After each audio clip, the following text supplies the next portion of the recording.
There's also another component here where the Ukrainians have decided to go Houthi mode and say, fuck it, make it a world war. That's like a famous Houthi slogan for those of you who don't know. Make it a world war. Zelensky, the third worldist, has decided to throw his hat in the ring for some fucking strange reason. Ukraine shot an Iranian commercial ship and killed a bunch of Iranian sailors. Why is Ukraine doing this? Well, part of the reason why Ukraine is doing this is because it's in Zelensky's calculation and Ukraine's best interest, I guess, from Zelensky's calculation to operate as an American proxy in the region and try to get America to join the battle. Okay? Here is Hamid Reza Azizi's take on this. Will Iran and Ukraine enter a direct conflict? Ukraine's security service, the SBU, said on July 25th that Ukrainian forces struck an Iranian vessel transporting military cargo between Iran and Russia in the Caspian Sea. Later, President Volodymyr Zelensky said that Kyiv's forces had achieved very good results from long-range strikes in the waters of the Caspian Sea. Iran's foreign ministry said that the target was a commercial vessel and that the attack had killed one sailor and injured another. It warned Kyiv that it would bear responsibility for the consequences of the operation. The episode has prompted a range of interpretations among Iranian experts and analysts. Some believe that Ukraine's action was a part of an effort by Zelensky to demonstrate both his capabilities and his value as a partner to the United States. This is particularly relevant at a time when Trump is frustrated with Washington's NATO allies for declining to support military operations against Iran or participate in the efforts to reopen the Strait of Hormuz. The prevailing view, however, is that the operation could not have taken place without at least a green light, if not direct guidance from the U.S. and Ukraine's other Western partners. It's not dissimilar to Ukraine's improved striking capabilities, improved pinpoint accuracy on Russian tankers and Russian oil and gas refineries, critical energy infrastructure that Ukraine has been able to successfully and successively hit. Okay? Ukraine is trying to make themselves a little bit more reliable as a partner and is willing to expand the conflict, or rather tie both of these somewhat separate conflicts to one another and bring America into the fold in a more aggressive manner. That's what they're trying to do. Yeah. Mark Ames says, Zelensky knows that Ukraine's only path to victory against Russia is direct NATO and U.S. involvement. Biden reportedly used to complain about how Zelensky was trying to suck the U.S. into Ukraine. Joining the U.S.-Israel war on Iran is Ukraine's best shot at World War III. Trudapar says Ukraine is not trying to just enter the war with Iran. Rather, it appears it is trying to merge the Ukraine war with the Iran war. I agree with this assessment. Why? Because if these two wars merge, Ukraine will be a belligerent in the Iran war and America will be a belligerent in the Ukraine war. That is, the U.S. will no longer just be arming Ukraine, but also actively and openly fighting against Russia with U.S. personnel. That is the key objective Zelensky has tried to achieve since 2022.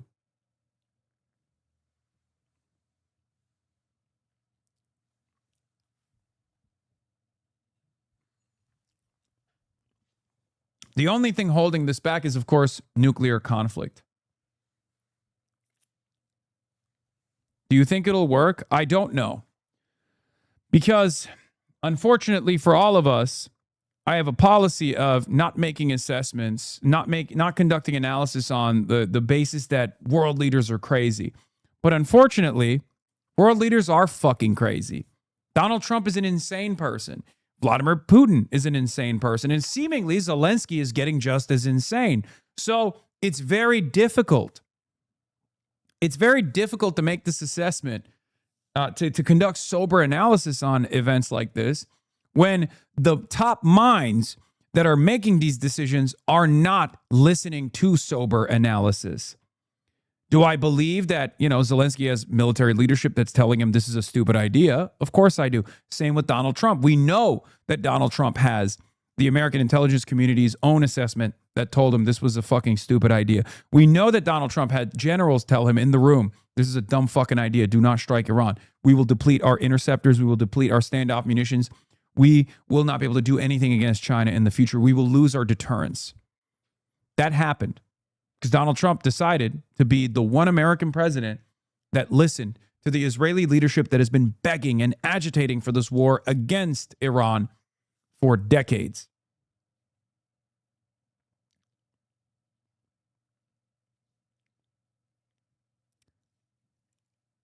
So that's where we're at. It's tough to make a prediction because, unfortunately, American leadership and Russian leadership and even now Ukrainian leadership are behaving in this increasingly belligerent and increasingly insane manner. Now, notice how I don't say Iran is doing that, because Iran is still very restrained. Even in spite of the tit for tat back and forth strikes, Iran has been the most rational actor in this conflict. That's why they're a little bit easier to predict.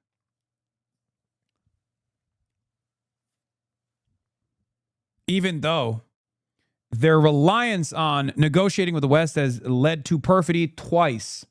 So I guess you could say that they are somewhat irrational in their behavior as well, in their understanding of how the West operates. But now they're behaving in a more rational manner by distrusting the West and refusing to negotiate with the West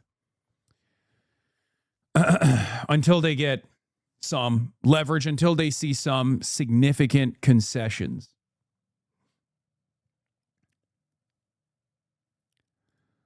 Anyway, on this basis, one group argues that the attack effectively reflects a NATO decision to participate more extensively in military operations against Iran rather than acting directly. However, NATO members have assigned the task to Ukraine, which has its own incentive to act against Iran because of Tehran's military partnership with Russia. This argument has gained particular attention in light of recent statements by NATO Secretary General regarding member states' logistical support for the U.S. military operations and the UK government's agreement to allow the U.S. military to use British bases for operations against Iran, and Bulgaria's plans to host U.S. military aircraft. There's that Bulgarian chatter. Bulgaria mention.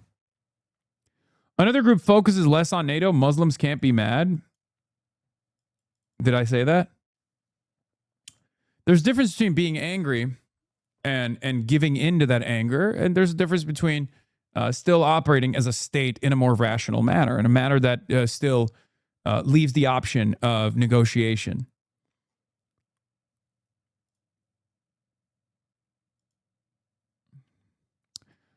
Anyway, another group focuses less on NATO and more on the United States and Israel, as well as the military constraints facing both countries as they seek to expand the operations against Iran. According to this interpretation, concerns about Iran's response to attacks on its infrastructure and the possibility that Tehran could retaliate by targeting regional economic infrastructure have prompted Israel and the U.S. to ask Ukraine to increase military pressure on Iran from the north on their behalf. Under this scenario, Ukraine's next step could involve using drones or missiles to strike Iranian infrastructure directly, similar to the attacks it has carried out inside of Russia in recent weeks. A third group of analysts point to the timing of the attack, which coincided with a renewed escalation in conflict between the Houthis and Saudi Arabia. Of course, this is also happening at the same time as Laura Loomer went to Ukraine famously. Now, I know that sounds really stupid, because you're like, what the fuck is Laura Loomer doing? Who gives a shit about what Laura Loomer is doing? That signals to the Trump world, even though Laura Loomer doesn't have like a major stake in this at all, or doesn't have like a real popular base of support, Laura Loomer is an operative on the ultra-Zionist side that's in Trump's corner. You got Mark Levin, you got Laura Loomer, you got Ben Shapiro. And Laura Loomer's switch up on Ukraine after being a somewhat major advocate for Russia, if we're being real, Laura Loomer's switch up on Ukraine signals something. It signals that the pro-Israel side are going to welcome the interventions. Liberal intellectuals, Laura Loomer's about-face on Ukraine is so courageous and admirable. My worldview is validated. Loomer, I support Ukraine because Ukraine is Muslim, fry, and whiter than Russia. Yeah. Nicholas Kristof said, I disagree with Laura Loomer on 1,000 things, but I admire her willingness to rethink Ukraine and go there. One of the things we pundits aren't good at is admitting when we're wrong. You're a fucking idiot, Nicholas Kristof. Okay? You're a fucking moron. Any liberal that thinks Laura Loomer actually is doing an about face is an absolute fucking moron. She's doing this because she feels like this will create a tie-in between Ukraine and Iran. Okay? Laura Loomer doesn't do anything because of a genuine belief, with the exception of maybe, I guess, like defending Israel to the hilt. You are stupid for behaving in this gullible manner, but I don't think these guys are gullible. I don't think these guys are gullible. I think these guys are behaving as though this is a genuine change of attitude. Okay? Laura Loomer is a psycho. This, to me, shows that the FDD, Mark Levin, Laura Loomer, Ben Shapiro contingency in the Republican media ecosystem have gotten their notes that in order for America to get more involved in Iran in ways that they want, you have to tie it back to Ukraine. That's it. Shabak Montefiore, I made a mistake. It's so rare for people to change their minds after re-examining the evidence, and it can be admirable when they admit mistakes. The secret trip that turned Laura Loomer from Ukraine skeptic to supporter. And she's been getting unbelievably positive media coverage from PBS, Associated Press. Loomer had spent years minimizing Russia's invasion of Ukraine and amplifying Russian propaganda to her nearly 2 million followers. This week, she had a change of heart. Peter Harrell, the way that Laura Loomer has come around on Ukraine is a powerful reminder of the importance of being open to engaging with people you might profoundly disagree with today.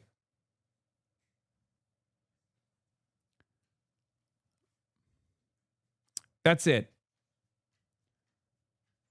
Her heart did not fucking change, okay? You are stupid. Marjorie Taylor Greene and Tucker Carlson, I'm pro-Palestine now. Centrist libs warranted. This is so laughable. How are leftists actually falling for this act? Laura Loomer and Tim Pool, I'm pro-Ukraine now. Centrist libs, holy fuck. Kraut, if the American right now outflanks the American left on the issue of Ukraine, then it will be an incredibly painful gut punch to the American left. The Democrats really made a suicide pact by letting the DSA in, especially into anything to do with foreign policy. We are rehabilitating the image of fascists when it's very clear that these fascists, they don't give a shit about Ukraine.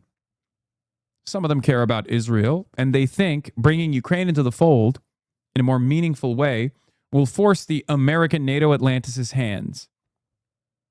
That's it. These guys are opportunists. Okay? Don't praise Mao Hassan Lal. Okay. Don't worry. According to this argument, Iran's indirect activation of Bab el-Mandeb front to increase pressure on the United States has been met with an indirect American response. In other words, the Caspian front, together with the Indian Ocean, where the United States has imposed a maritime blockade on Iran, is now intended to complete a ring of economic and military pressure around the country. The validity of these interpretations will depend on whether Ukraine carries out similar operations in the future or further expands the scope of its actions. So far, remarks attributed to Ukraine's ambassador to Israel suggest that Kyiv has decided to continue along this path. Are they just stealing the outflank maneuver from the left on Israel? No. I don't think these people care. I don't think these people care about, outflanking the left on anything.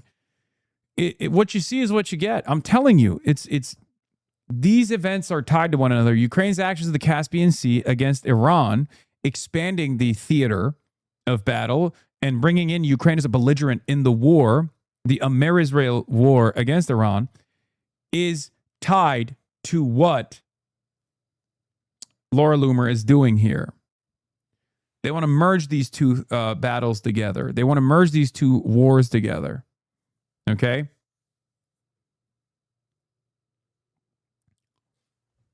That's it.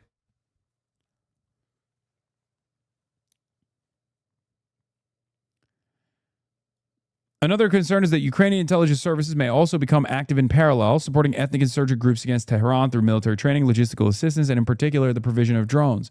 Ukraine previously pursued a similar approach in Syria against the Assad regime. For this reason, there is a degree of consensus in Tehran that Iran's response will determine the trajectory of confrontation and that a decisive response is required. There is considerably less agreement, however, over the precise nature of that response. Some believe that the least costly option would be to expand military cooperation with Russia. Yet such a decision is unlikely to alter the balance significantly, given Russia's own difficulties in confronting Ukraine and Iran's military constraints amid the ongoing war. Others argue that Iran should consider carrying out similar direct attacks against Ukraine-linked vessels in other maritime areas, or even launching direct missile strikes against Ukrainian infrastructure if such operations continue. Such measures, however, could give NATO members a stronger incentive to participate in military action against Iran. At the political level, Iran could respond by recognizing Crimea and the Donbass as parts of Russian territory, areas whose occupation by Russia, Tehran has so far declined to endorse. In any case, what is clear is that Iran's war is becoming increasingly intertwined with two other conflicts, the Saudi-Houthi confrontation and the Russia-Ukraine war. With each passing day, the war is evolving into an increasingly complex, multidimensional, and international conflict.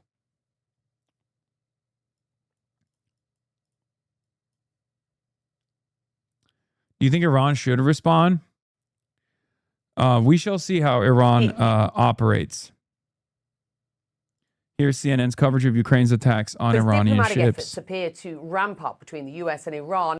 Tehran is now embroiled in another. She got a message. She got a text message. Conflict. In a stunning development, Iran claims Ukraine attacked one of its vessels in the Caspian Sea over the weekend. Now, Ukraine's president says drones targeted several ships which were transporting military cargo from Iran to Russia. That's the story out of Ukraine. Iran says at least one person was killed and 3 injured and is now threatening Ukraine. This all comes as U.S. military operations. Iran's been involved with Russia-Ukraine war for a long time. Not to this degree. Iran has offered, by way of the Caspian Sea, munitions and drones to Russia, especially early on. Russia now has its own domestic manufacturing, obviously, of Shahed-style drones. But this is something that happened. Now, the difference there, of course, is in exchange for that, Russia has offered Iran, additional defenses and things of that nature.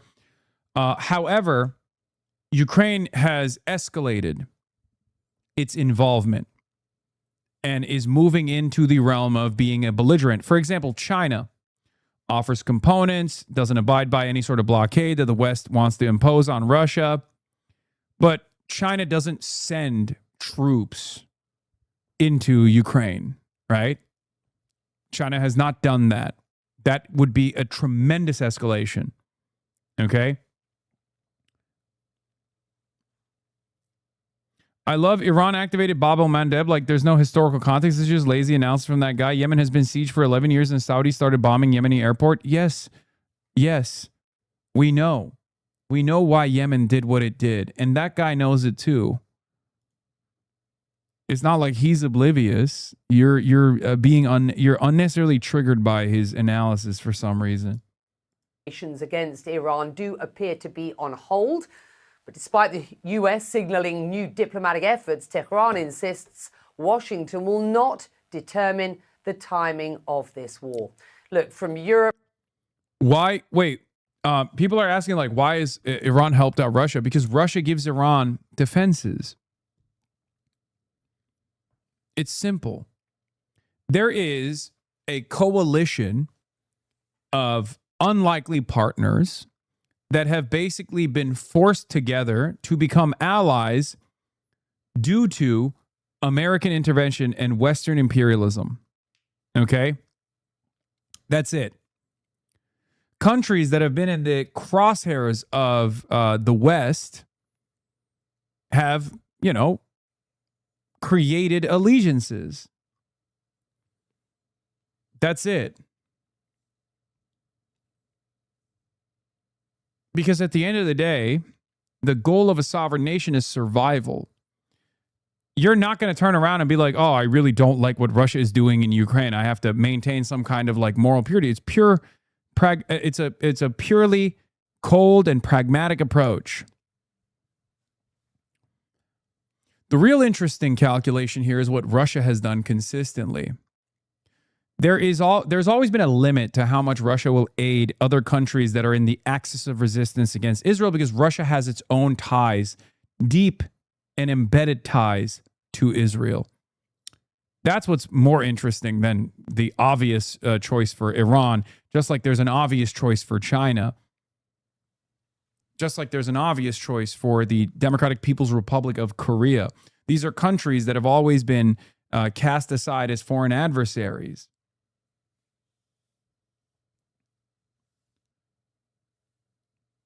I think the much more interesting partnership is between Russia and Israel, even though Russia as a regional actor that has its own investment in and its own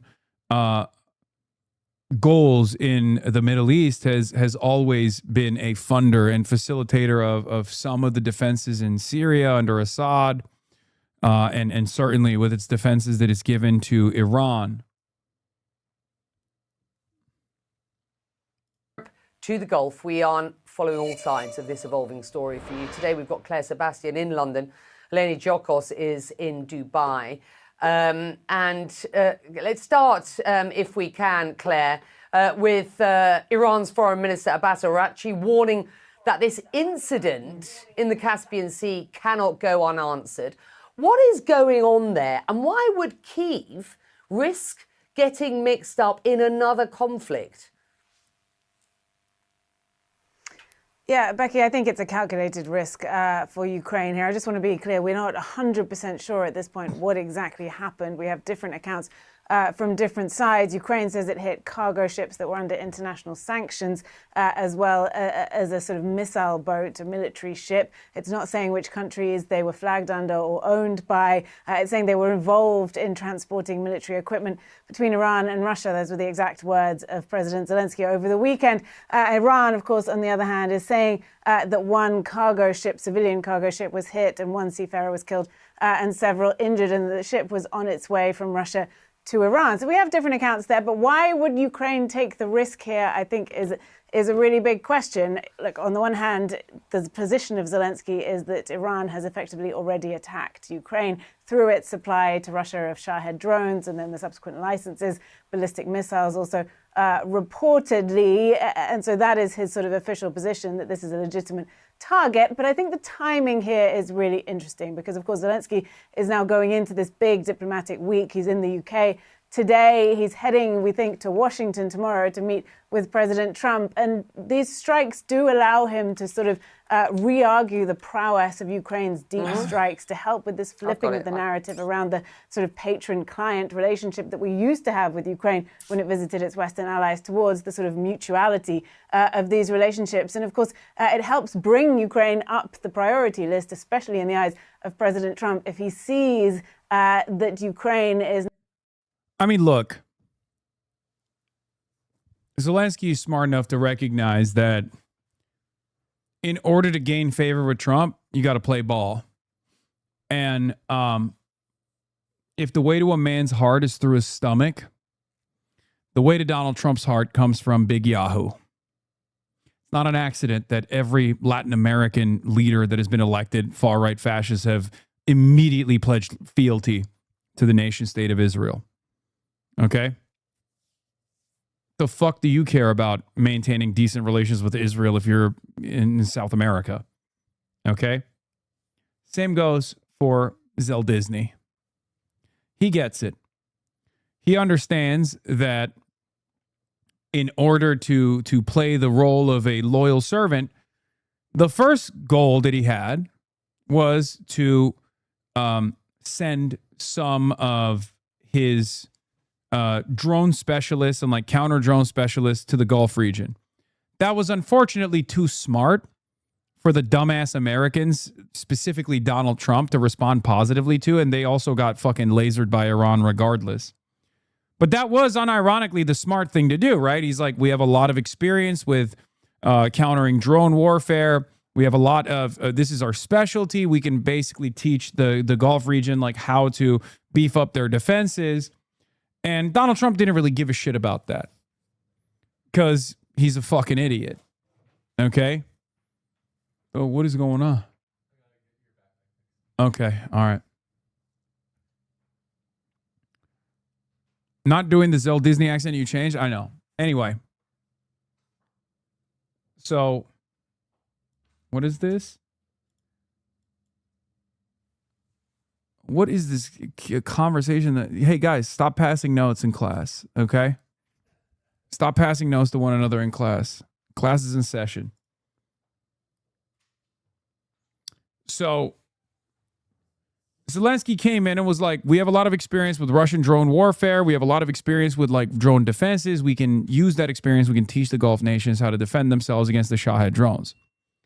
That was too smart for the Americans to comprehend, for Trump to give a shit about.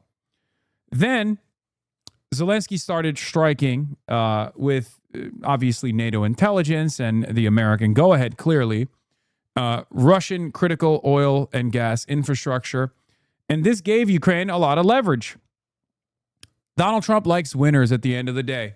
So this made Donald Trump feel like Zelensky was a winner. And he's just leaning into that now by trying to become more active in Israel's ambitions against Iran. It's that simple.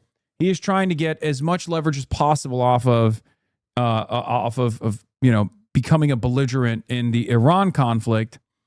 And it doesn't necessarily matter what that does to the global theater of battle. It ties the Russian and Ukrainian war, the Russian invasion of Ukraine, with America and Israel's war against Iran.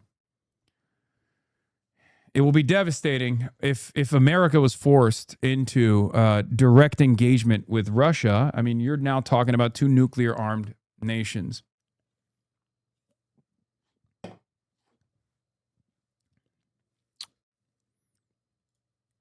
Fighting one another. Now potentially able to help weaken Iran through strikes like this, and also the danger of the burgeoning military relationship between Russia and Iran, and how that could affect the course of the war with Iran. So I think all of that helps bolster those arguments for Zelensky. This is really going to mess with the Palestine-Ukraine flags in the bio, people? No, it's not. What do you mean? The people that put the Palestine flag and the Ukraine flag in their bio fucking hate Iran. What are you talking about? They always talk about how the Palestinians are fine as long as they're perfect victims. They hate any kind of Palestinian, any expression of Palestinian militant resistance. They oppose. They don't realize that like they're backing Azov battalion to the hilt in Ukraine, but they can't comprehend how, there would be people who are Muslim who might have more radical or more fundamentalist perspectives that happen to engage in a similar act of survival. So they're usually just NATO Atlanticists that have, some semblance of conscience about Palestinian civilians getting fucking ruthlessly murdered by the Israeli government. But ultimately, they're still pro-NATO. And those are the same guys that say I'm a fucking terrorist. You know what I mean? Going in to a critical diplomatic week, and of course, especially a critical meeting in the White House. And what do we understand happened in the Caspian Sea, and how concerned should we be at this point about this conflict, that between the US and Iran, expanding into a new front? It certainly has all the characteristics that could happen. The Caspian Sea, of course, has been used to connect Iran and Russia for a long time, trading across it. And what Iran is saying about this incident, they're saying that a ship that was coming from Astrakhan at the northern end of the Caspian Sea was traveling carrying steel to Iran. Anzali was the port, Bandar Anzali at the southern end of the Caspian Sea, about 600 miles away, about 1,000 kilometers. And that's what the Iranians say was struck, a vessel simply coming from Russia to them carrying raw steel, and one person was killed and 3 were injured. Now, President Zelensky in Ukraine, his understanding of their strike, a Ukraine strike, is different. He says that this was an Iranian ship, or a ship, bringing Iranian weapons to Russia. And as we know, Russia has been using, over the last more than 4 years, Shahed and other types of drones that have been made in Iran and supplied to Russia. Russia's learnt from those drones, augmented them, supplemented them, but lent heavily at times on Iran's support for weapons to be used in Ukraine. So from President Zelensky's point of view, that was a legitimate target. And the Ukrainians, for about the past 8 or 9 months, have been targeting Russian facilities inside the Caspian Sea. They've hit an oil terminal there, as well as some other shipping. But the crunch point of what you're saying here is, does this escalate the war? And if you listen to what Iranian leaders are saying, we've heard from the spokesman at the foreign ministry in Tehran and other senior Iranian officials saying Ukraine should not expect to get away with this. They should expect there to be a response. And one senior parliamentarian in Iran said, the US and Israel have learnt that lesson. So Iran is very clearly signaling that it would choose a military response to Ukraine. And in that context, suddenly the war between the US and Iran and in the Gulf just balls westwards and has a whole other potential theater of military operation for the Iranians. They haven't done anything yet. They're speaking about it. In the past, when they've spoken about it, they do follow through. Let's talk about the new Zelensky factor, if you will. Ukraine this weekend attacking this Iranian vessel in the Caspian Sea. This is a route for much of Iran's trade with Russia. Iran responding with warnings. The new one coming overnight from an Iranian regional governor is Ukraine, too, may soon come to understand that Iran does not let actions go unanswered. What does this do? Kate, this is first of all, let's step way back. Iran has been supporting Russia in its war against Ukraine directly. They provide Shahed drones. They provide technology. Russia now has a factory producing these Iranian Shahed drones, which allows Iran to prosecute its war. This has been going on for years. And Zelensky, about 3 days ago, said that the Ukrainians struck a ship in the Caspian Sea carrying military material between Russia and Iran. Iran is now claiming that this is basically an act of war, and Iran is now threatening to attack Ukraine. So this is how these two storylines are coming together. But the cooperation between Russia and Iran has been going on for some time. But this will be a topic in the Oval Office when Zelensky meets with President Trump. Totally different dynamic than that infamous meeting about 18 months ago. Now Ukraine... Stop mucking. Stop mucking. Stop UCMing. Has the upper hand. There's a sanctions bill pending still in the Senate, and Zelensky's coming with some cards. And Zelensky and Ukraine's military political elites have been lobbying for years to be the next Israel for U.S. empire. There are huge benefits for Ukraine's elites if this comes to pass. Serving as Trump's proxy bombing Iran is their golden opportunity to prove their Israeli worth. I just don't think it's ever going to happen, though. There's no Ukrainian lobby. There's no country that will ever be like Israel. Okay? And any country that thinks they will be like Israel will be relegated to the Gulf nation status. Okay? That's it. Countries that think they can be like Israel will fall by the wayside. They will experience the same fate that the Gulf nations are experiencing currently. Especially considering that the Gulf nations have a lot more money than Israel has. The Gulf nations also have oil, okay, the petrodollar. And even then, the Gulf nations have never reached the standard of Israel. Okay? The United Arab Emirates is seeing that firsthand. That's it. Where when people say why, or when people ask the question why, it's very simple. Israel is a handover colonial outpost from the British, a much longer bandwidth of servitude than any other country can develop. Okay, throughout thick and thin, Israel has been the most reliable Cold War ally. Israel has done so much more than all these other countries. Israel has always been the most reliable ally. So when Americans say that, when the boomers say that especially, they're not technically wrong. It's not currently, and it's burning all of the goodwill that it developed over the course of the last 80 years. But the only reason why Israel has been able to get away with doing horrible shit, even blowing up USS Liberty, for example, is both for that reason, and that reason has allowed Israel to have an insane network of influence peddling, a very sophisticated media organ that operates inside of both the United States of America and many other Western countries, and that has solidified, that Zionist indoctrination has basically solidified unlimited support, okay? And to different audiences, Israel plays a very different role. No one else can do this. There is no white evangelical Protestant movement that will create a theological justification for why we must back the Orthodox Church to the hilt. It just doesn't work that way. It does not work that way at all. We will never trust the Muslims, who we still remember the oil shock. Okay, we will never trust the Muslims to the same degree as we trust Israel, and we will never trust Ukraine to the same degree that we trust Israel.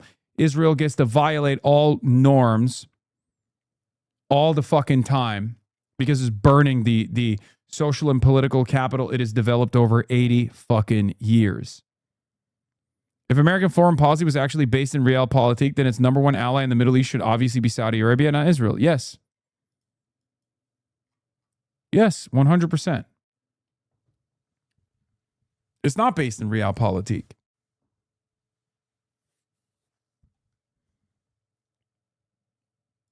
The Gulf, they literally destroyed Kuwait's energy and water plants and airports, etc. Yeah. Oh, Qatar has been hit the hardest? No, it hasn't. It's true. Qatari Cat is correct. Think about Russia didn't get to be USA's Israel after the USSR fell. Why the hell does Ukraine think this is possible? Yeah, it's foolhardy. It's stupid. No one will ever be America's Israel. Only Israel will ever get to be America's Israel. And Israel will never allow another Israel to exist. That's the other. I mean, look at NATO. Look at Turkey. Why do you think Benjamin Netanyahu in his fucking 18-front war that it's conducting currently is now putting the crosshairs on America's largest NATO partner, a country that has American nuclear arsenal, American nuclear weapons inside of American military bases?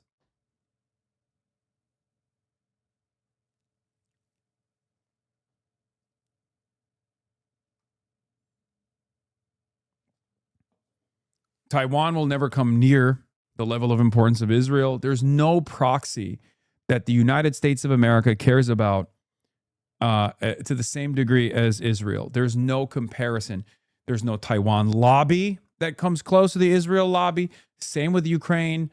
Same with the Gulf. It doesn't matter how much money these countries have. It doesn't matter how much, how many lives they throw in the direction of America's military ambitions.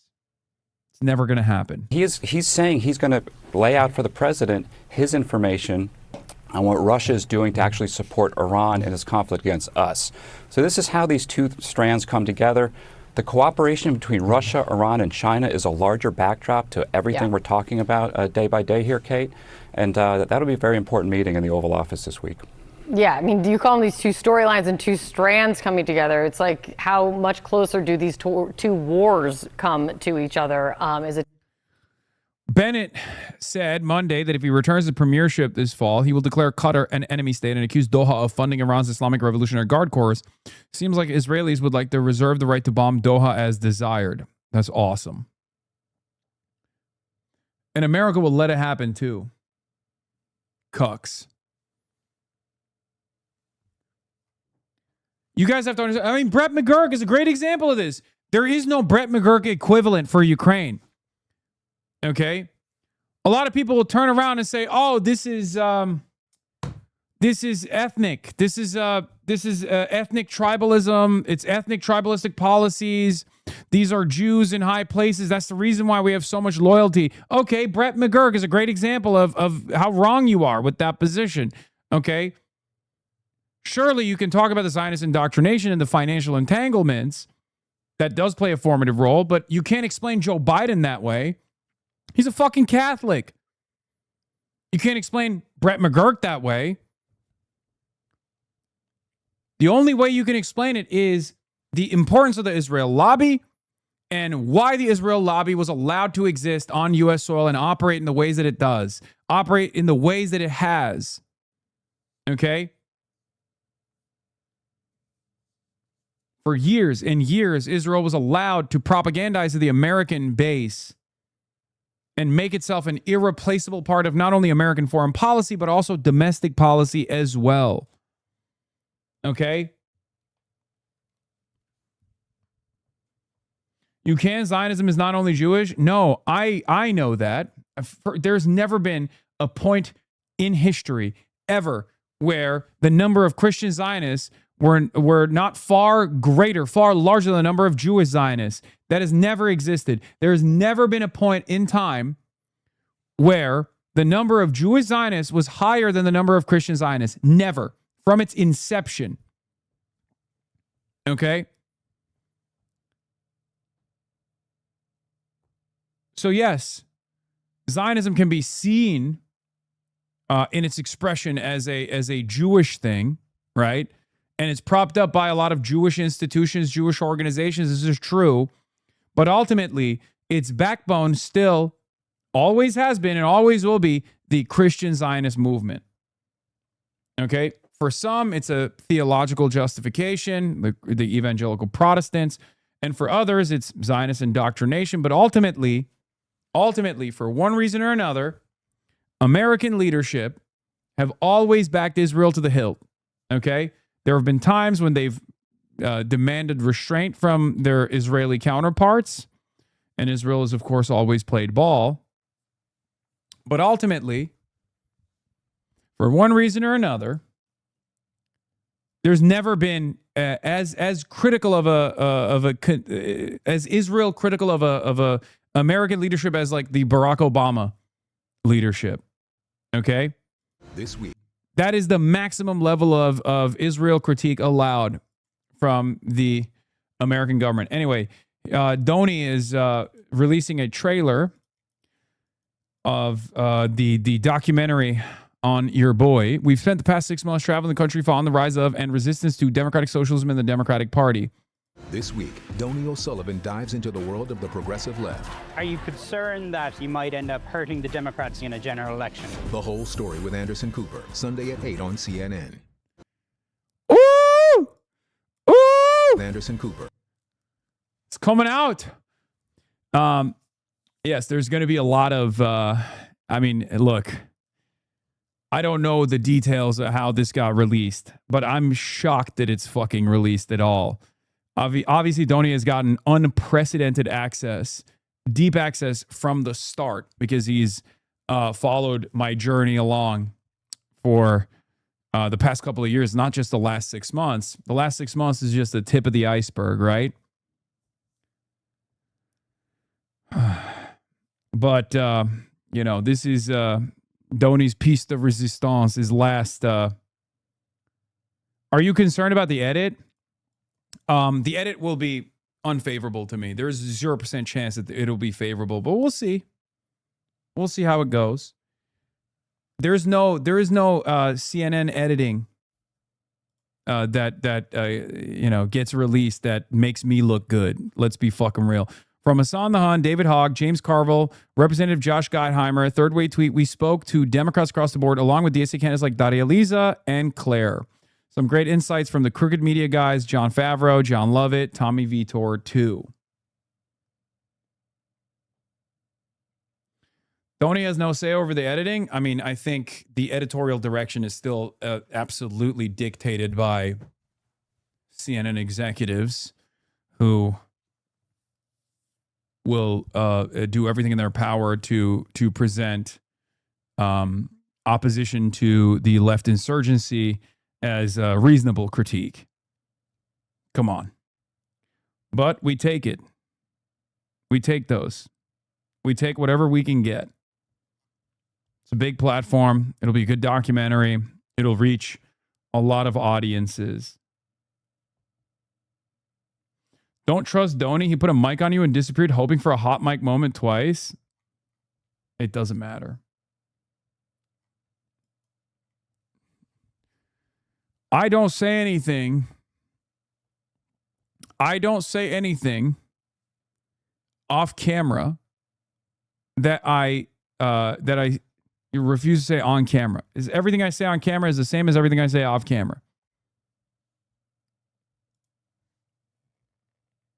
Unless he puts a long and extended piss sequence like Adam Friedland did,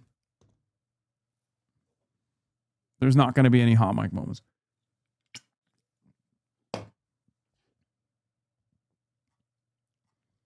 My hot mic moments are on stream in front of all of you.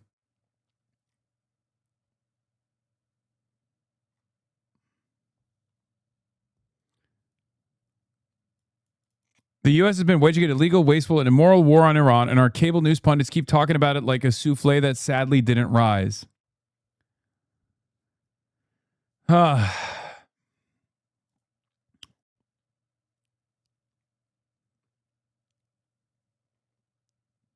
Anyway,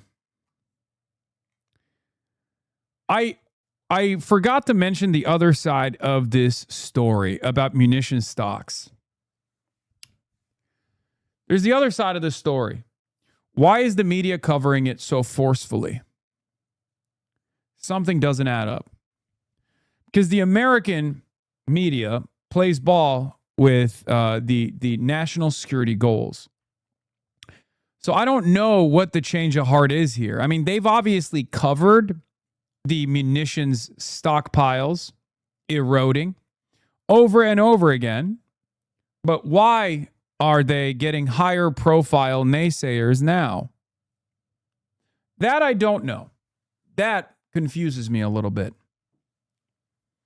Do I, on the one hand, believe that the American interceptor munitions are diminished? Absolutely.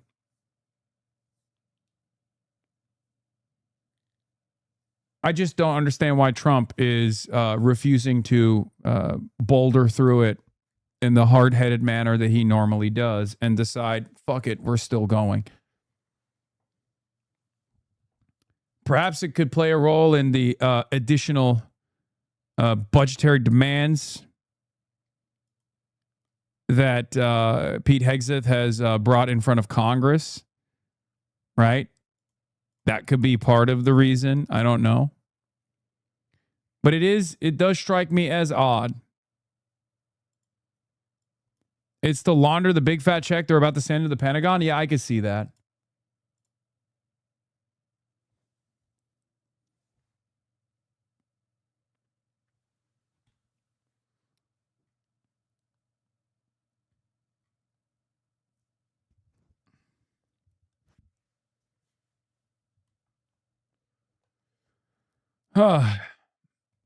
Aaron Blake, senior political reporter at CNN, formerly of the Washington Post, says, the Trump administration is saying a lot of confusing things about our munitions stockpile.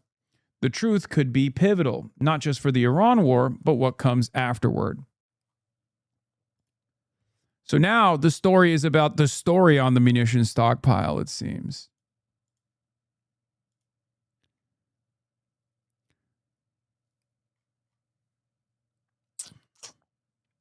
The whole entire war has been a laundering scheme. Of course, they have to launder the damn. It's to launder the damn money. Yes, because it's a load of bullshit. No, I don't think it's a load of bullshit. I think it's real. I think the munitions stockpile depleting is very real. That's not a load of bullshit at all. If that wasn't the case, they would not have started allowing some Iranian missiles to hit American targets. They have to keep up. They would have just kept up. There is no world where the American military allows some Iranian ballistic munitions to kill American soldiers. Okay? That doesn't happen. The only reason why they're doing that is because they have to be a lot more economic with what remains of their interceptor stockpile.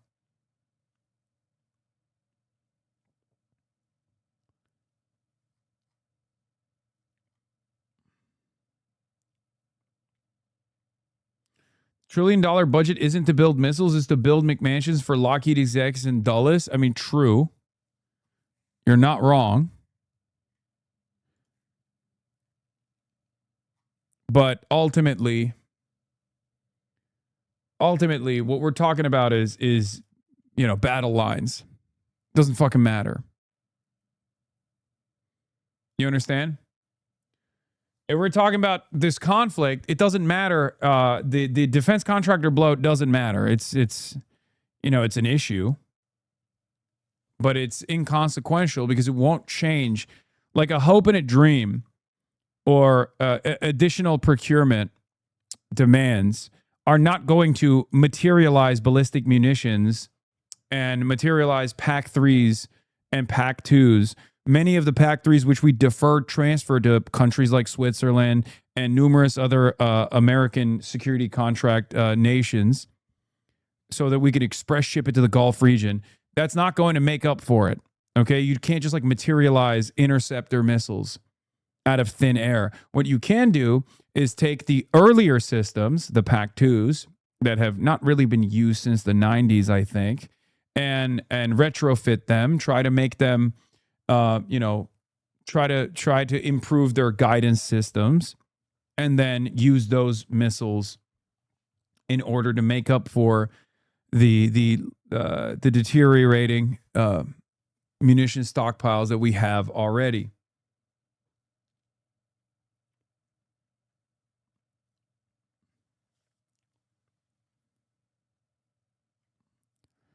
For the average American, of course, this means no social safety nets. What remains of the already diminishing social safety nets will go away. Obviously, we got to spend our money on endless war. And we got to do everything in our power to stop people from advancing an alternative strategy, one that says we have to be more restrained around the globe. We have to stop our ceaseless bloodshed, our war machine, and focus on ourselves, build our roads, build our potholes, build our infrastructure, and give people fucking health care. People who say stuff like that, we got to make sure that they are never allowed anywhere near power. Fox News is saying Americans should just eat it. That sort of. Here's Mike Thiessen, who has been fucking losing his goddamn mind over this. He's another major warmonger. Here's what his message was on Fox News. The good news out But there. if we can't handle $4 oil for a period of months in order to disarm Iran of a nuclear weapon, we're not a superpower anymore. Yeah. But there are a lot of Americans who their kitchen table issues matter to them more than foreign policy. But I wanted to ask that sort of. Yeah, suck it the fuck up. Suck it the fuck up, Americans. Shut the fuck up. Oh, you got problems with $4 gas? Suck my dick. We have to maintain American supremacy. We have to maintain Israeli supremacy. You will eat the bugs and you will like it. That's Mark Tyson's attitude. That's his approach. Great message.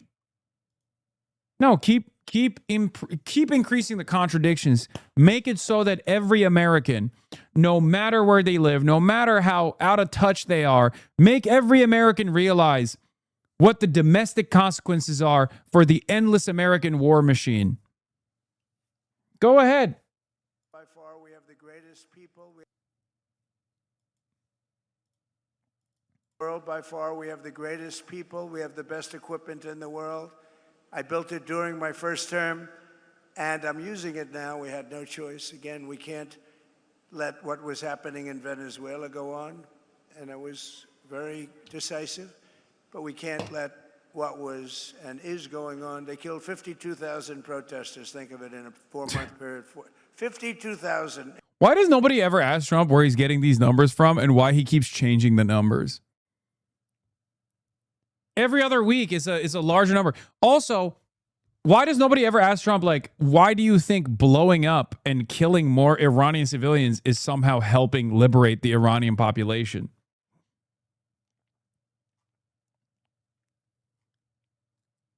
Iran has developed a nuclear weapon that only kills Iranian civilians. They deployed it. They killed 90 million Iranians in one day.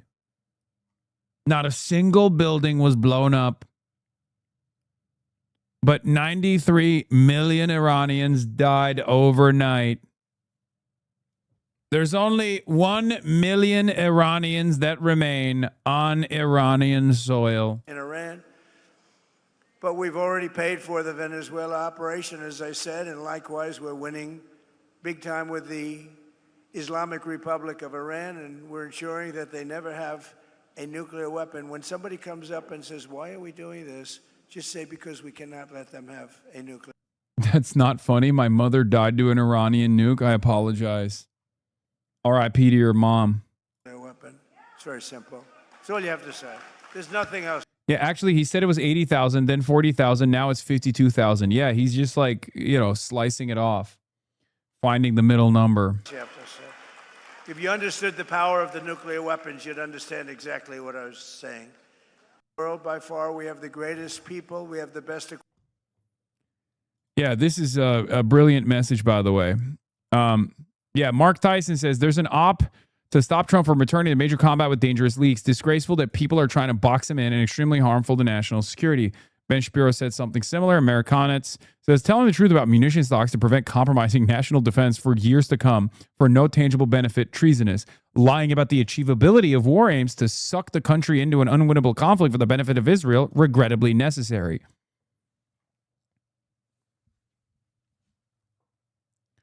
Man who said there was no downside demands arrest of those who are pointing out downside. Yeah. There is no U.S. downside to striking the Iranian regime, he said on January 14th. Tehran shouldn't expect Trump to repeat Obama's mistakes. Now, everyone that brings up the downsides must be jailed. It's treason. There's also obviously the other side of the story, Ben Shapiro. I covered it as well.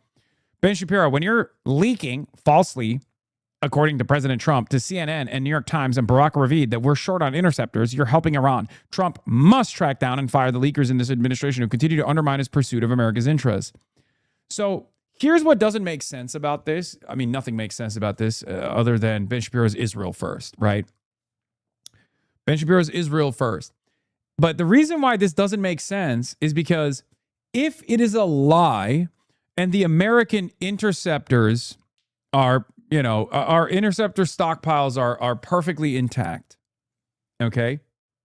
If that's the case, then why are you crying about it? This is obviously a gambit from America. This is obviously America lying to the Iranian side to be like, oh no, please, we don't have any interceptors remaining. Boom, all of a sudden they're going to do a trick attack or something.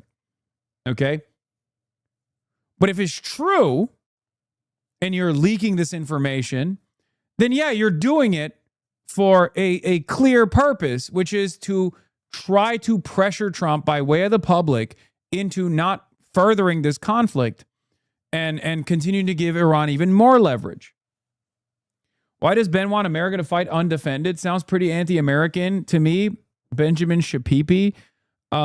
He does not care. He just wants, he doesn't give a shit about what happens to the Gulf. He doesn't give a shit about what happens with Iranian retaliation. He just wants America to continue pummeling Iran. That's it. He's seen red. He's got bloodlust. Damn it, Hasan. He's just leaning into the bit. You fucking suck at improv, bro. Come on. Oh, that's what it is. Even if you're just looking at better negotiated off-ramp here, leaking that America doesn't have the military arsenal to keep up the fight destroys all negotiating position. Fire the leakers today. Anyone who opposes that obvious position gives away the game. Yeah. He then tries to package this as like, oh, you're, ruining the negotiations. To which I responded with, here's the initial leaker of interceptor shortages before Operation Epstein Fury began.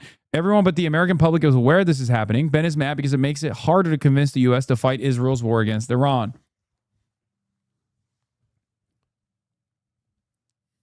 That's it. These leaks are not coming from peaceniks in the American Department of War.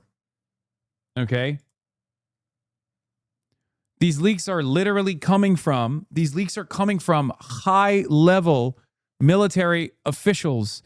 Okay? These are not leaks. These are warnings to Donald Trump because Donald Trump's not listening to them in the room. And they've been doing this since before Operation Epic Fury began. It's so fucking stupid. Ben, the Air Force just raised the enlistment age to 42. You have 6 months to sign up so you can join the war effort you love so much. Yeah. Yeah, send Benny Boy to the front lines. What are we doing? Send Asmongold to the front lines. Okay? Why are we sending random motherfuckers from Iowa to the front lines that die under Iranian munitions, ballistic munitions, in bases that are left undefended because our interceptor stockpile is diminished? Send Asmongold to the front line. Send Barron to the front line. Send Kai Trump to the front line. Send the boys and girls that want to wage this fucking war. Send their children to the front lines. That's it. Perhaps then the calculation will be a lot different for the likes of Ben Shapiro.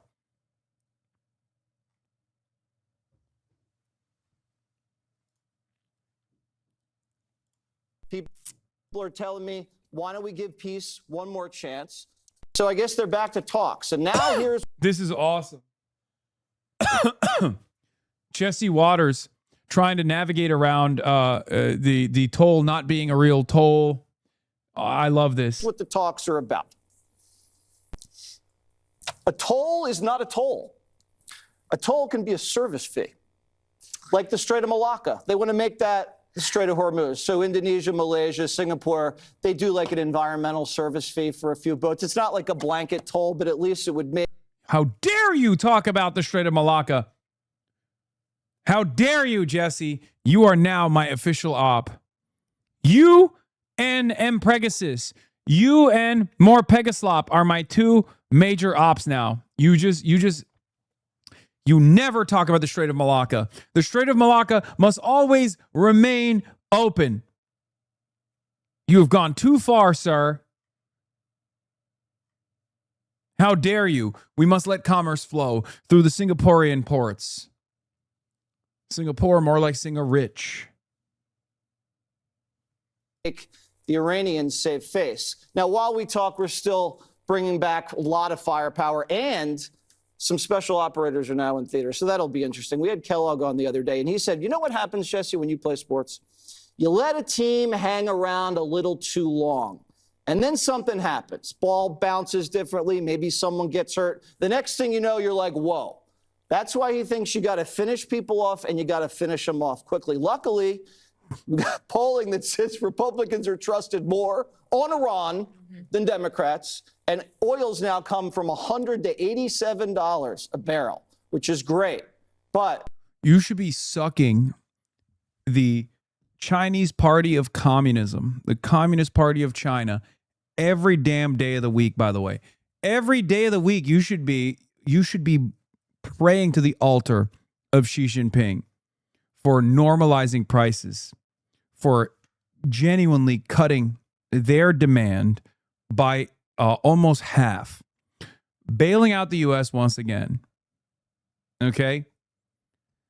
You should have an altar to Xi Jinping that you pray to every morning, that you kiss his feet every fucking morning.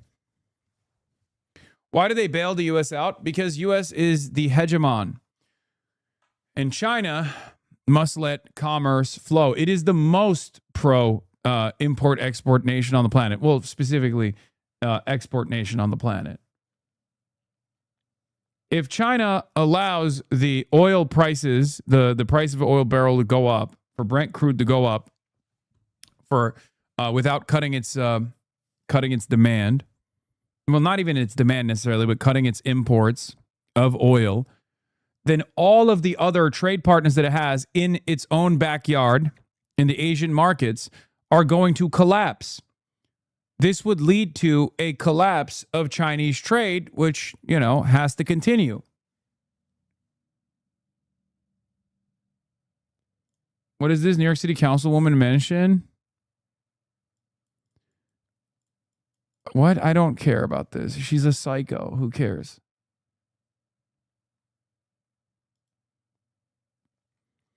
A senior source told Al Arabiya that China, in coordination with Pakistan, is conducting diplomatic contacts aimed at reducing tensions between the United States and Iran. According to the source, Beijing is exploring reciprocal confidence-building measures and is seeking to prepare the ground for U.S.-Iran talks on regional security. China also wants Gulf states and other regional powers involved in supporting a framework for long-term stability. If confirmed, this suggests an increasingly coordinated China-Pakistan diplomatic track, with Islamabad acting as a regional facilitator and Beijing providing the broader political umbrella. Why did Pakistan become the table? Because Turkey fucked up. Okay? Turkey fucked up. Let's be real. Turkey is too much of a dog of the West. And while Erdogan has been, fairly reliable in terms of leaning into Russia while simultaneously being a reliable NATO ally, a NATO partner, Erdogan has never had the same investment in playing both sides when it comes to China and the United States. This is the reason why Pakistan Zindabad, Pakistan is the table. Okay, Islamabad is now the table, and Istanbul is no longer the table. Turkey is no longer even the chair. Pakistan, on the other hand, is basically China's little Israel in some respects, and therefore can now play the role of the table. From Islamabad to Islamagud. That's it. Trump restarted the war because he wanted ships to abandon Iran's designated route through Hormuz for the U.S.-backed route. Weeks later, after major escalation and Brent going back above $100, every transiting vessel is using Iran's designated route. None are using the Omani route. Almost all vessels crossing the Strait of Hormuz over the past 3 days have used the route designated by Iran, with none recorded using the southern route near Oman's coast, promoted by the U.S. according to the shipping intelligence group Maersk's.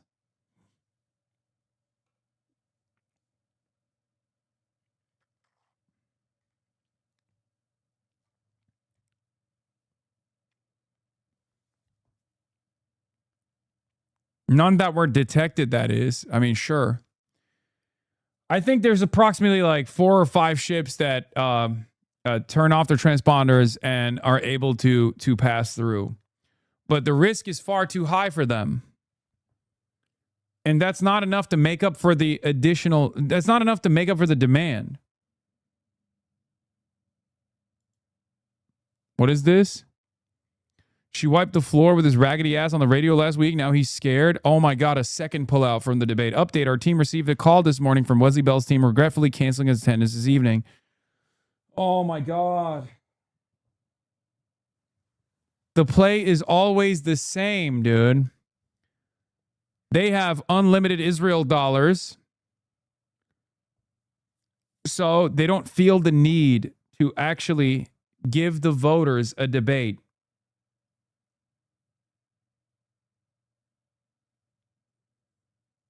AIPAC candidates pulling out of any kind of contest. This video got 3 million views talking about how China saved the world. I know. Max Fisher did. China quietly saved the world last month. It got 3.4 million views, which is crazy because I covered it too. And my videos get 100,000 views max. Okay.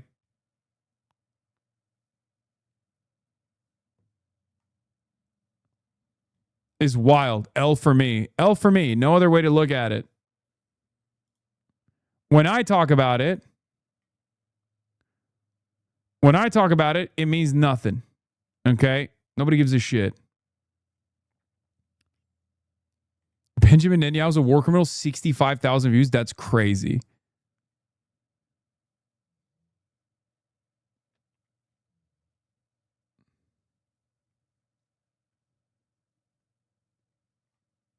Yeah, because you don't have a cork board is true.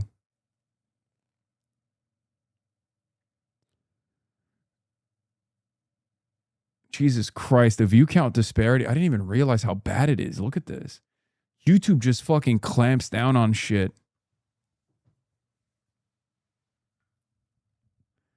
It's pretty wild.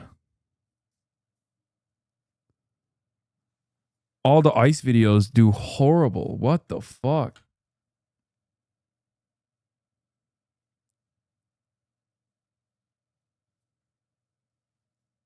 YouTube algo is geared towards drama. I know. The worst is the interviews. Candidate interviews do so poorly. It sucks. YouTube is trash, bro. Yeah, I mean, I don't really care. I'll still do it, obviously, no matter what happens. But David Pakman's brother runs trust and safety over at Google. You're cooked. Wait, really? He used to work at the ADL.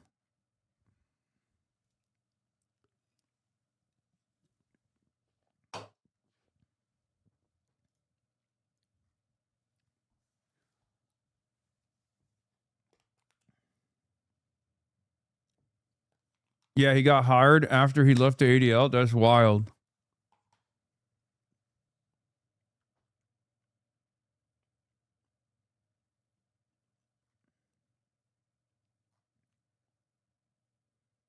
Yeah, YouTube suppressed the Zoran BB video. It's very clear. This one did unbelievable numbers on TikTok. It did unbelievable numbers on Instagram.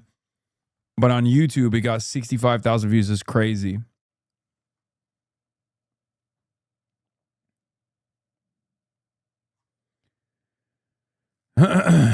You should use the whiteboard more. True.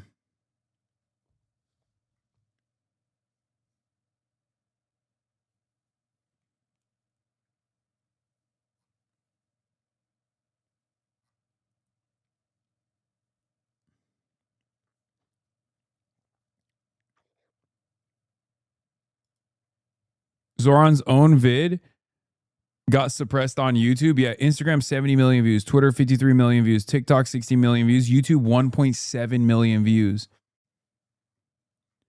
Yeah, I think YouTube is definitely suppressing the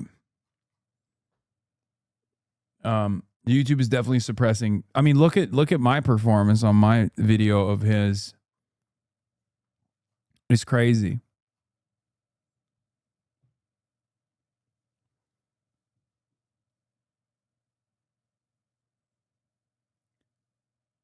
Do you think streaming every single day hinders your YouTube growth? Yes.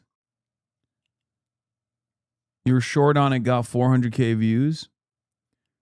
Yeah, we do a lot of shorts. Our shorts do pretty well. I am a conservative, 600K views. Zohar Mamdani on Netanyahu. TikToker styles my wardrobe. I'm liberal except for Palestine. Like, I mean, the shorts do very well. The shorts do very, very well. Let's Speak titles on YouTube when? What's Leet Speak titles? And why not stream less if you care about growth? Because I care about managing a community on this live stream, on this live broadcast. And that's how we do it. This is the most impact that I see. This is the most impact that I have. It's like reach is important, but what's also important is impact. Because you can get, if I were to do video essays, once a week or something, yeah, I would probably accrue. Piker challenges Hannity to book him for appearance. Streamer Hasan Piker has challenged Fox News host Sean Hannity to have him on for a debate. It's true. Facts. Here, post this clip too, Sean. Why won't Sean Hannity have me on to discuss this stuff? He said he was supposed to, and instead, he chose not to have me on and talk about me instead, Piker said during a recent stream. It's very interesting. What are you afraid of, Sean? We can discourse back and forth on this issue. Whatever issue you want to talk about. The left-wing media personnel's challenge came days after Sean Hannity attacked Piker during an episode of his show, criticizing me for praising former chair of the Chinese Communist Party, Mao Zedong. This is what radical democratic socialists want to bring to America, Hannity warned his audience. They don't love this country, the Fox News host continued. Referring to Piker as one of the Democrats' core leaders, Piker's a former pundit with the left-wing media outlet The Young Turks, who has grown a significant following among liberals with streams during which he discusses party politics and hot-button political issues. He's an outspoken critic of Israel, President Trump, and much of the agenda of the political right. Hell yeah. Hopefully this will apply some pressure. Didn't he invite you first? Yeah, he did. He did. The Cato Institute wrote a piece about you. Libertarians use Hasan Piker's praise of Mao Zedong to educate the youth about socialism. Yeah, it's sad because, the Cato Institute are reliable allies when it comes to the barrage of anti-migrant, reactionary white nativists, anti-immigrant talking points. Sad to see the homies. Anyway, as far as the the approvals goes, by the way, support for the Iran war is waning among Trump's MAGA base. Here are the share of Trump voters who self-identify as MAGA and whether they think the U.S. should or should not continue its involvement in Iran. Piker loves the CCP. Oh, yeah, Vox did it too, I know. Why the right is freaking out about third worldism. Conservatives are ginning up a familiar panic about subversive leftists, but also getting at something real. Yeah. I love when fucking libtards over at Vox will be like, you know, as a liberal media outlet that routinely rails against Donald Trump, we have to also admit that the fascist apparatus of the state that is actively targeting the dissident left, the radical left, is kind of correct. It's awesome. It's fucking awesome. By the way, this attitude that demands that American militarism cease, that America restrain itself on the global stage a little bit, is a perfectly valid, perfectly reasonable demand. I'm not alone in this demand. As a matter of fact, it's a very popular demand. It's one that Trump tapped into when he lied about being an isolationist, when he lied about being the peace president. Okay? The anti-third worldist right is mostly Fuentes, by the way, not even standard MAGA shit. Yeah, it's unbelievably racist, for the record. The whole, like, third worldism is a real problem is incredibly racist. Most people's attitude, most liberals' attitude on this is maybe we should stop fucking killing people in developing nations, in the periphery. Okay? That's it. Third worldism as a camp is not a real block of power in the world currently. It doesn't exist because there's Cold War is over. There is no USSR bloc. There is maybe one hegemonic America and its allies, the Western nations. But there is no real, non-aligned movement. There's no real third world. It doesn't exist. We use it colloquially. So there isn't really a lot of appetite, even amongst liberals, for this kind of commentary. But to then openly align yourself with Secretary of State Marco Rubio's ridiculous attempts at silencing political dissent in the country by tying it back to foreign adversaries that they are inventing is, one, leaning into incredible amounts of white supremacist thought. And it's also setting up your own downfall, Zach Beauchamp. They are not going to make a distinction between liberal NATO Atlanticists who still criticize Donald Trump and anti-NATO radical third worldists like myself. You're a fucking moron. Under no circumstances should you give credibility to this State Department unless you're choosing which side you're going to be on, unless you're saying, I'm going to be a fascist. In a new report on Cuba, what is this? Have you commented on the fact that Islam killed gay people in Berlin yet? Why hasn't Mamdani said anything? Why hasn't Syed said anything, says Cy Crab. I haven't covered it yet because I just got back. But if you think this is Islam, and that every Muslim American has to make a statement about a attack that took place on a gay pride, you're a fucking unbelievable racist. Okay? The fuck are you talking about? I think they owe it to us. To what? To you? I owe you nothing. Nobody owes you anything. Is Zoran the fucking mayor of Berlin, or is he the mayor of New York?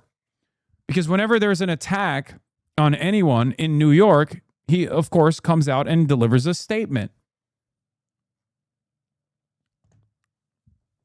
The fuck are you talking about? The idea that every Muslim politician is responsible for what you have decided is a Islamic style attack is fucking ridiculous. Is this what we do? Do I demand every Jewish person speak out? Do I demand every Jewish person immediately come out and condemn Israel's attacks on a daily basis? No. People would immediately call that anti-Semitic.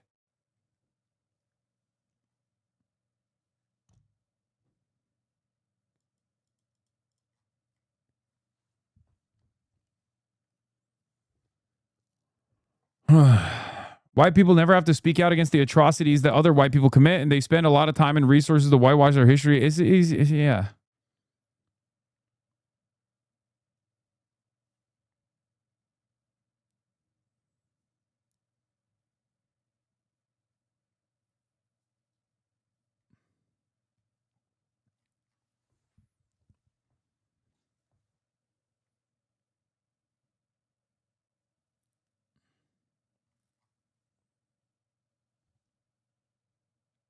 Anyway, let's continue.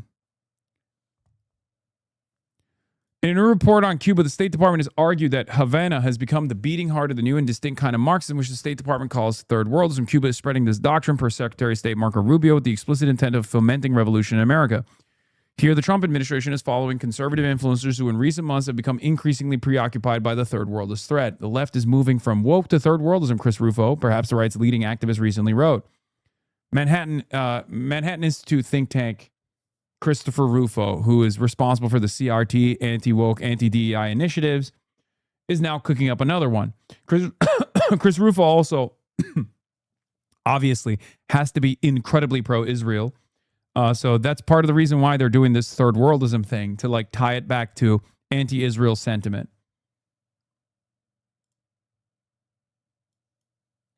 What is this? Today's cover. Families of 9/11 victims want to ban Mamdani from sacred 25th anniversary ceremony at Ground Zero. Unwelcomed guests. Yeah, this is insanely fucking racist. Okay? Insanely racist. Anyway, let's continue. Zach is one of those Israel isn't committing a genocide guys, and he posted this recently, which is ironic given this article. Yeah. Trump has few good qualities, but his routine ability to humiliate people who act like he's a reasonable and normal political figure is surely one of them.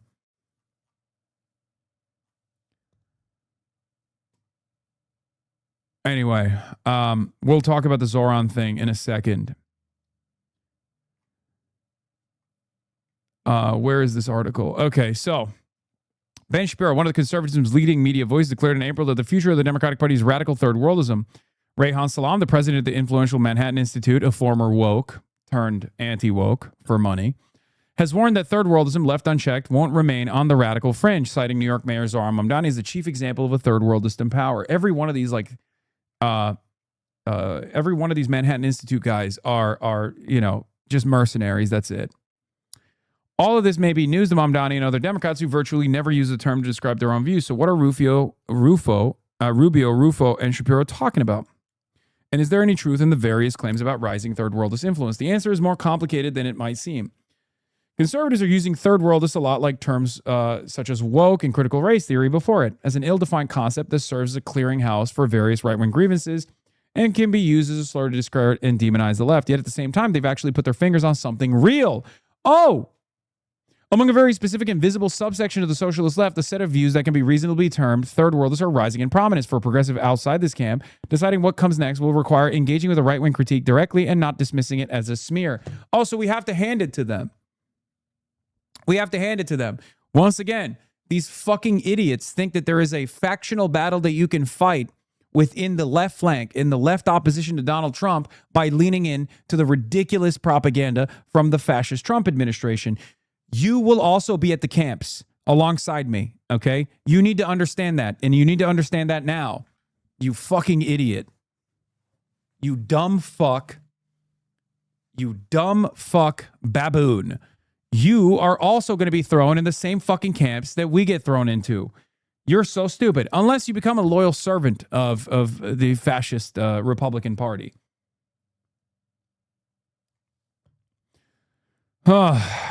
Then he talks about the third worldism, blah, blah, blah, even though it's irrelevant. And I suspect he will then turn into, this into how the Trump administration and his allies are basically arguing that people like Sankara are trying to trick you. Whatever the modern left's protestations, their actual views are basically still pretty similar to those of the Cold War American radicals who apologize for the Khmer Rouge. Only in this case, the most admired third world militants are now jihadists rather than the communists. Oh, so you are just as racist as them. Never mind. Yeah, that's it. Where the left is becoming jihadists. This is the same exact fucking propaganda from Nick Fuentes all the way to Marco Rubio. He just happens to agree with it. That's it.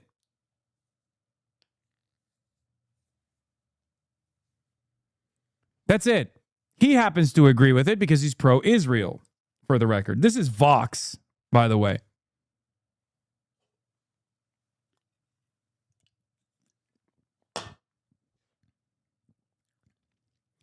In this viewpoint, the most influential work in this vein comes from Zineb Rabua, a fellow conservative Hudson Institute think tank. She sees third worldism as a joint product of anti-American governments, including Cuba, leftist intellectuals, and American universities. Its recent prominence, in her view, is a function of October 7th of the Gaza War, which allowed third worldist logic to fuse seamlessly with the decolonial language that became popular during the woke era.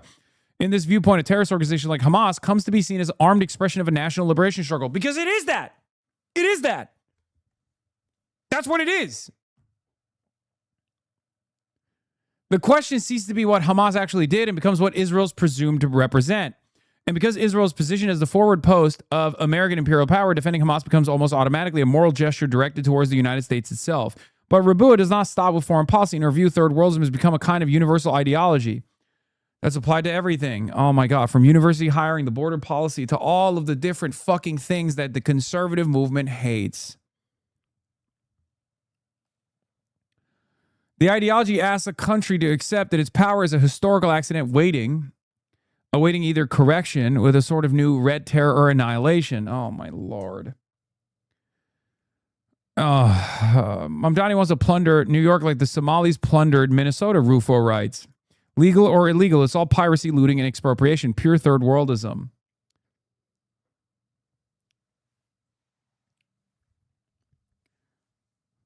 By the time we get to Zoran Mamdani's a pirate, it's clear that the analytic train has gone off the rails. Oh, so there's a reasonable critique here. There's a reasonable critique. Mamdani doesn't fit the bill. That's what it is. But there is a reasonable critique. I'm sure it's going to get to me eventually, this article. Oh my God, he wrote so much. Oy, oy, oy. The most obvious example is Hasan Piker. There it is. The streamer and provocateur who has become a lightning rod in debates over the Democratic Party's direction. Piker has repeatedly expressed admiration for the Chinese Communist Party despite his vicious authoritarian tendencies and said he would vote for Hamas 1,000 times over Israel. My colleague Eric Levitz described his worldview as campus, an old leftist term for someone who aligns themselves with any government that opposes the American-led bloc, and one that I think is a bit more precise than third worldist. But Piker's fascination with anti-American militancy and terrorists. He once gave a fawning interview to a Houthi fighter on stream. Not true. He wasn't a Houthi fighter. Suggests that third world is at least a reasonable descriptor. And then he goes after Neville Roy Singham, ties me back to him, and then also Daria Lisa Avila Chevalier. Once again, it's literally just, we got to hand it to the State Department. Some of these fucking dirty, filthy, commie third worldists do need to get packed up. Writing this at Vox.com.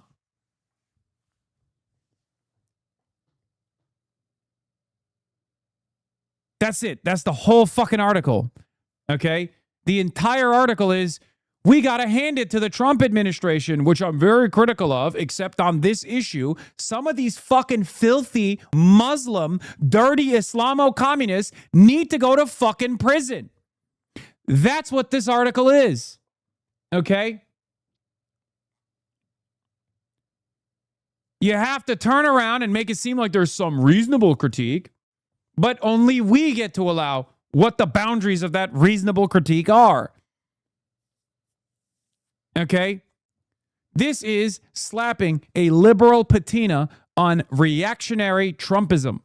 That's all this is. Luckily for us, nobody fucking reads Vox.com except for us.